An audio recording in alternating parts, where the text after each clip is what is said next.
Hello students, welcome to my YouTube channel Fusion Mac. आज का video basically RGPV के online exam से related कुछ इंस्ट्रक्शन के बारे में है। जैसा यहाँ पर ये यूनिवर्सिटी के द्वारा एक लेटर इशू किया गया है, उस लेटर में सबसे पहला पॉइंट जो है आपके पोर्टल पर जो समय सारणी, दैट मीन्स आपका जो टाइम टेबल अपलोड किया गया है उसके बारे में है, जिसमें आपकी परीक्षा तिथि, दिन, समय का उल्लेख है। ठीक है, बेसिकली टाइम टेबल हमारा जो है उसमें इन सारी चीज़ों को डिसाइड किया गया है, दिखाया गया है। ठीक है, अब ये जो समय सारणी है ब्रांच वाइज अलग अलग है। ठीक है, जनरली जैसे अभी मैं देखूं तो 5th सेम रेगुलर और 7th सेम रेगुलर, ठीक है, ये 2 सेमेस्टर हैं जो रेगुलर एग्ज़ाम है। बाकी 4th, 6th और 8th के एक्स स्टूडेंट्स का एग्ज़ाम है। ठीक है, तो जो रेगुलर सेमेस्टर हैं और एक्स सेमेस्टर है इनमें ब्रांच वाइज जो है एग्ज़ाम की टाइमिंग अलग अलग है। ठीक है, किसी किसी ब्रांच का समय जो है वो मॉर्निंग में है, किसी का आफ्टरनून में हो और किसी का इवनिंग में है। ठीक है, तो केयरफुली वो अपनी टाइम को देखें और उसके हिसाब से अपने रजिस्ट्रेशन का जो पोर्टल है उस पर लॉगिन करेंगे। ठीक है, सेकंड पॉइंट जो दिया है कि जो आपके प्रैक्टिकल एग्ज़ाम हैं, है ना, वो तो ऑनलाइन होने हैं, है ना, क्योंकि इसी लेटर में दिया हुआ है कि आपके जो एग्ज़ाम हैं चाहे वो थ्योरी हो या वो प्रैक्टिकल हो, दोनों ऑनलाइन एग्ज़ाम होंगे। ठीक है, अब ऑनलाइन एग्ज़ाम में यूनिवर्सिटी जो है एक्सटर्नल के लिए लिस्ट भेजती है और उसके अकॉर्डिंग आपकी सब्जेक्ट का एक्सटर्नल डिसाइड होता है। ठीक है, तो ये जो है जैसा लास्ट सेमेस्टर में आपने दिए हुए एग्ज़ाम ऑनलाइन जो वाइवा होता था उसी के अकॉर्डिंग यहाँ पर भी इस बार भी उसी तरह से आपका वाइवा होगा, जिसमें एक्सटर्नल एग्जामिनर आपका ऑनलाइन वाइवा लेंगे और उसी के बेसिस पे आपकी प्रैक्टिकल मार्क्स को दिया जाएगा। नेक्स्ट जो पॉइंट है, थर्ड पॉइंट जो दिया है वो, अब ये जो थर्ड पॉइंट है बेसिकली फॉर्म फॉरवर्डिंग से रिगार्डिंग है, फॉर्म फॉरवर्डिंग से रिलेटेड कर है फॉर्म। ठीक है, अब क्या बोल रहे हैं वो कि परीक्षा फॉर्म महाविद्यालय के लॉगिन में अग्रेषण हेतु अपलोड किए गए हैं। ठीक है, अग्रेषण का मतलब होता है फॉरवर्डिंग के लिए। ठीक है, अब इसमें लास्ट डेट जो दी है वो 26 है। ये सभी बच्चों को पता होगा कि एग्ज़ाम फॉर्म भरने की आपकी लास्ट डेट जो है वो 26 दिसंबर 2021 है। ठीक है, इसके बाद ये लिखा हुआ है इसके उपरांत परीक्षा फॉर्म भरने की तिथियों में कोई परिवर्तन नहीं किया जाएगा। ठीक है, तो जिन स्टूडेंट्स ने अभी तक फॉर्म नहीं भरा है वो एग्ज़ाम फॉर्म फिल करें ताकि प्रॉपरली एग्ज़ाम में अपीयर हो पाए। ठीक है, इसके बाद एग्ज़ाम फॉर्म की डेट एक्सटेंड नहीं होगी। फोर्थ पॉइंट जो दिया हुआ है कि इसमें जो समय सारणी दर्शाई गई है, ठीक है, उपरोक्त अंतिम तिथि के पूर्व समस्त कार्रवाई सुनिश्चित करें। जो छात्र ऑनलाइन विश्वविद्यालय के पोर्टल पर परीक्षा फॉर्म निर्धारित समय सीमा में भरेंगे, केवल ऐसे छात्रों को ही ऑनलाइन परीक्षा के लिए डिग्री आरजीपीवी पर 27 तक पंजीकृत किया जाएगा। ठीक है, यहाँ तक की बात सुने तो यूनिवर्सिटी का कहना है कि जो स्टूडेंट 26 दिसंबर तक फॉर्म भर लेंगे, ठीक है, उन स्टूडेंट्स को ही एग्ज़ाम के लिए रजिस्ट्रेशन के लिए एलिजिबल माना जाएगा। और एलिजिबल कब तक कर सकते हैं आप एग्ज़ाम फॉर्म, वो रजिस्ट्रेशन 27 दिसंबर तक। ठीक है, और एग्ज़ाम रजिस्ट्रेशन का पोर्टल क्या है, degree.rgpv.exam.in। ठीक है, एवं पंजीकृत छात्रों को दिनांक 27/12/2021 से 29/12 तक आयोजित एक मॉक टेस्ट में सम्मिलित होने का अवसर प्रदान किया जाएगा। ठीक है, तो मॉक टेस्ट के लिए भी यहाँ पर उन्होंने शेड्यूल दे दिया है कि 27 से 29 के बीच आपका मॉक टेस्ट आयोजित किया जाएगा। ठीक है, और मॉक टेस्ट में केवल वही स्टूडेंट अपीयर हो पाएंगे जिनका degree.rgpvexam.in पर रजिस्ट्रेशन हो जाएगा। ठीक है,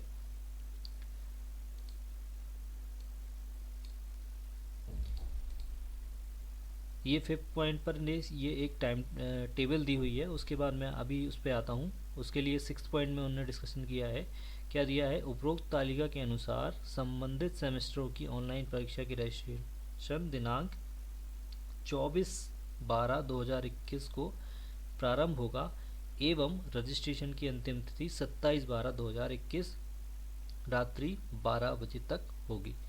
आपके रजिस्ट्रेशन के लिए जो डेट डिसाइड की है वो 24 दिसंबर से 26 दिसंबर के बीच होगी, और 27 दिसंबर के बीच होगी। और 27 दिसंबर जो होगी वो रात में 12 बजे तक आप एग्ज़ाम फॉर्म को फिल कर रजिस्ट्रेशन को कर पाएंगे। ठीक है, ये ऊपर जो टेबल दी हुई है, इस टेबल के अकॉर्डिंग, जैसे सपोज़ मैं एक एग्जांपल लूँ बीटेक का ही, तो बीटेक में अभी हम देख पा रहे हैं कि 4th 5th 6th 7th 8th इन 5 सेमेस्टर के एग्ज़ाम होने हैं। ठीक है, जिसमें 5th और 7th जो है वो रेगुलर सेमेस्टर है, बाकी के 4th 6th और 8th जो है वो एक्स सेमेस्टर है। ठीक है, तो इस सेमेस्टर में जो अपीयर होने वाले स्टूडेंट्स हैं उनको रजिस्ट्रेशन के लिए 24 से 27 के बीच अपना रजिस्ट्रेशन कंप्लीट करना होगा। ठीक है, अब कुछ स्टूडेंट्स ये कहेंगे कि हर सेमेस्टर के लिए अलग करना है रजिस्ट्रेशन। नहीं, आपको एक बार रजिस्ट्रेशन करना है, वो एक बार का रजिस्ट्रेशन जो है आप हर सेमेस्टर के एग्ज़ाम उस रजिस्ट्रेशन के थ्रू दे पाएंगे। नेक्स्ट 7th पॉइंट जो दिया है, यूनिवर्सिटी से ऑनलाइन सैद्धांतिक परीक्षा के पूर्व मॉक टेस्ट का आयोजन 27/12 से 29/12 तक आयोजित किया जाएगा। ठीक है, जिसके लिए समय सारणी अलग से उपलब्ध कराई जाएगी। तो मॉक टेस्ट का भी मैंने डिस्कस कर दिया। मॉक टेस्ट 27 दिसंबर से 29 दिसंबर के बीच होगा, और इसके लिए जो शेड्यूल है वो अलग से यूनिवर्सिटी डिसाइड करेगी, उसका भी मैं अपडेट अपने इस यूट्यूब चैनल पर दूंगा। ठीक है, 8 पॉइंट दिया है, समस्त पाठ्यक्रमों की सैद्धांतिक परीक्षाएं निर्धारित समय पर ऑनलाइन के माध्यम से आयोजित की जाएंगी, जिसमें परीक्षा का समय 2 घंटे रहेगा, एवं प्रश्नों का प्रकार बहुविकल्पीय MCQ मल्टीपल चॉइस क्वेश्चन आधारित रहेगा। परीक्षा में कुल 60 वस्तुनिष्ठ यानी ऑब्जेक्टिव टाइप क्वेश्चनों का समावेश रहेगा, जिसमें कम से कम 30% या 30% न्यूमेरिकल प्रश्न सम्मिलित होंगे। ठीक है, इसका मतलब क्या है कि आपके टोटल जो पेपर हैं, ठीक है, ये आपका एक्चुअल में 8 पॉइंट जो है वो क्वेश्चन का फॉर्मेट बता रहा है कि आपके क्वेश्चन का फॉर्मेट क्या है पेपर का। तो जिसमें क्या है, टोटल 2 घंटे का पेपर रहेगा, सबसे बड़ी बात। ठीक है, परीक्षा का समय कितना है, 2 घंटे का है, और क्वेश्चन के टाइप जो है वो कैसे है, मल्टीपल चॉइस या ऑब्जेक्टिव टाइप क्वेश्चन रहेंगे। ठीक है, और परीक्षा में टोटल 60 क्वेश्चन आएंगे आपके ऑब्जेक्टिव टाइप। ठीक है, जिसमें से कम 30% न्यूमेरिकल होंगे। 30% मतलब कम से कम 18 क्वेश्चन जो होंगे वो आपके न्यूमेरिकल क्वेश्चन आएंगे। 18 क्वेश्चन जो होंगे वो आपके न्यूमेरिकल क्वेश्चन होंगे 60 में से।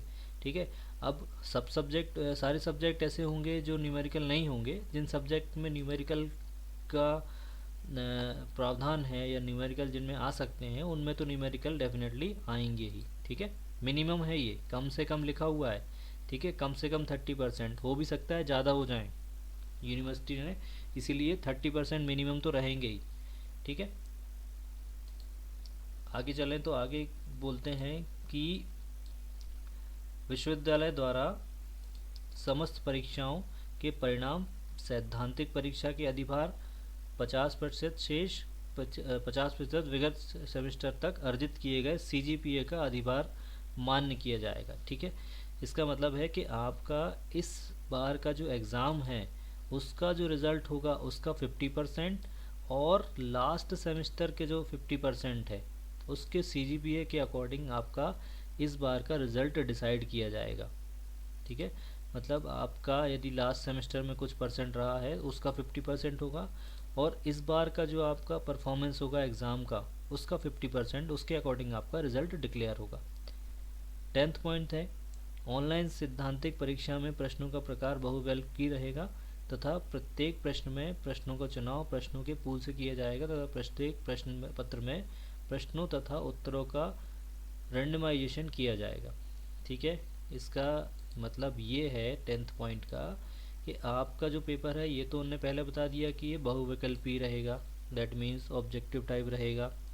ठीक है, फिर प्रश्नों का चुनाव मतलब प्रश्न जो हैं वो आपके सपोज़ एक सब्जेक्ट में मैंने मान लिया कि 2 घंटे का पेपर रहेगा और 60 क्वेश्चन आने हैं आपके पेपर में, तो 60 क्वेश्चन हर एक बंदे के पास एक से सीक्वेंस में नहीं आएंगे। ठीक है, एक क्वेश्चन मान लिया किसी एक के सेट में वो पहले नंबर पे है, हो सकता है दूसरे स्टूडेंट के सेट में वो 10वें नंबर पे क्वेश्चन हो। ठीक है, सेम यही चीज़ आपके ऑब्जेक्टिव के साथ भी होगी। ठीक है, जिसी क्वेश्चन में आपके एक बंदे के सेट में ABCD का सीक्वेंस अलग है, तो उसी तरह से दूसरे बंदे के साथ वो सीक्वेंस चेंज कर दिया जाएगा। ठीक है, तो ये दोनों चीज़ें जो है थोड़ा सा ध्यान में रखें। नेक्स्ट पॉइंट जो है 11th पॉइंट, ये भी इम्पोर्टेंट है कि आप जो है क्रोम ब्राउज़र का ही यूज़ करेंगे।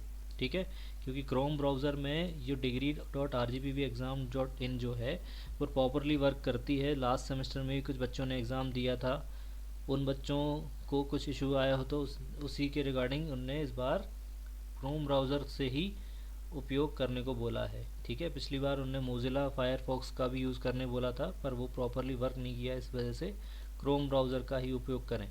ठीक है,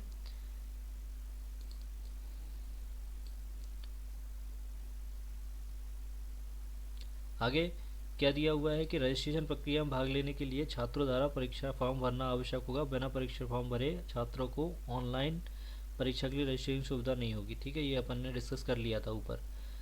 12वां पॉइंट दिया है कि ये जो है परीक्षा ऑनलाइन है तो समस्त परीक्षार्थी जो है अपने निज निवास अथवा समीपस्थ महाविद्यालय में उपस्थित होकर परीक्षा में सम्मिलित हो सकेंगे। ठीक है, तो ऑफलाइन एग्ज़ाम होता तो आपको कॉलेज आना होता, चूँकि ये ऑनलाइन एग्ज़ाम है तो ऑनलाइन एग्ज़ाम में तो आप जो है किसी भी जगह से एग्ज़ाम दे सकते हैं। ठीक है, उसके बाद परीक्षा में सम्मिलित होने के लिए छात्र लैपटॉप अथवा डेस्कटॉप का उपयोग करते हैं तो उन्हें स्पीड अथवा अन्य तकनीकी समस्याओं का सामना नहीं करना पड़ेगा। ठीक है, एक सिंपल सी बात है, डेस्कटॉप या लैपटॉप से आप एग्ज़ाम देंगे तो वो जो वेबसाइट है वो प्रॉपरली वर्क करती है, क्योंकि वो जो वेबसाइट है वो इसी तरह से डिज़ाइन की जाती है कि वो प्रॉपरली लैपटॉप और डेस्कटॉप में चले। फ़ोन में क्या होता है कि वो वेबसाइट जो है प्रॉपरली ओपन नहीं हो पाती। ठीक है, तो कोशिश सभी ये करें कि लैपटॉप या डेस्कटॉप के माध्यम से ही वो एग्ज़ाम में अपीयर हों, ताकि जो तकनीकी समस्याएं आने वाली हैं उससे बचा जा सके, है ना। और एक फ़ायदा ये भी है लैपटॉप और डेस्कटॉप से एग्ज़ाम देने का कि आप जब एग्ज़ाम देते हैं कुछ ऐसे न्यूमेरिकल होंगे, कुछ ऐसे क्वेश्चन होंगे जिसमें कोई फिगर हो या डायग्राम आया हो, तो वो फ़ोन में प्रॉपरली हमें विजिबल नहीं होता, है ना। प्रॉपरली कई बार वो इमेज लोड नहीं हो पाती, तो उन सब चीज़ों से बचने के लिए हम लैपटॉप या डेस्कटॉप का उपयोग करें, ना कि फ़ोन का। ठीक है, 13 पॉइंट दिया है कि परीक्षा में सम्मिलित होने वाले छात्र छात्राएं यह सुनिश्चित करें कि उन्हें परीक्षा अवधि में नेटवर्क इत्यादि की समस्या ना हो। ठीक है, तो ये तो मोस्ट अंडरस्टैंडिंग पॉइंट है कि भाई आप ऐसी जगह पे बैठे हैं जहाँ आपको प्रॉपर नेटवर्क मिल रहा हो, अदरवाइज़ जो है एग्ज़ाम कभी भी क्लोज़ हो सकता है। ठीक है, तो प्रॉपर नेटवर्क व्यवस्था में हो। बाकी 14 पॉइंट जो है वो तो कॉलेज के लिए इंस्ट्रक्शन है। तो इतने पॉइंट आपके लिए इम्पोर्टेंट थे जो मैंने अभी डिस्कस किए। तो इसमें कुछ इम्पोर्टेंट जो थी वो एक रजिस्ट्रेशन वाला पार्ट था। ठीक है, दूसरा आपको एग्ज़ाम में अपीयर होना है तो वो डेस्कटॉप या लैपटॉप के थ्रू एग्ज़ाम में अपीयर हों, फ़ोन का उपयोग हो सके तो ना करें। ठीक है ना। और नेक्स्ट जो है आपका एग्ज़ाम फॉर्म वाला पॉइंट था। एग्ज़ाम फॉर्म आपको 26 तारीख तक एनी हाउ फिल करना ही है, अदरवाइज़ रजिस्ट्रेशन में कुछ ना कुछ इशू आएगा जो कहीं ना कहीं आपको मॉक टेस्ट या एग्ज़ाम के लिए इशू क्रिएट होगा। उससे बचने के लिए एग्ज़ाम फॉर्म फिल करें और रजिस्ट्रेशन को प्रॉपरली जल्दी से जल्दी अपना रजिस्ट्रेशन कर लें। ठीक है, आई होप आपको सारी चीज़ें क्लियर हुई होंगी। इन केस कोई चीज़ यदि आपको समझ में नहीं आई हो तो कमेंट बॉक्स में आके अपना क्वेश्चन आप टाइप करें, मैं उसका ज़रूर से ज़रूर रिप्लाई करूँगा। Thank you for watching. इसी तरह के अपडेट्स और इन्फॉर्मेशन के लिए मेरे चैनल फ्यूज़न मैक को सब्सक्राइब करें और अपने फ्रेंड्स के साथ भी शेयर करें। Thank you.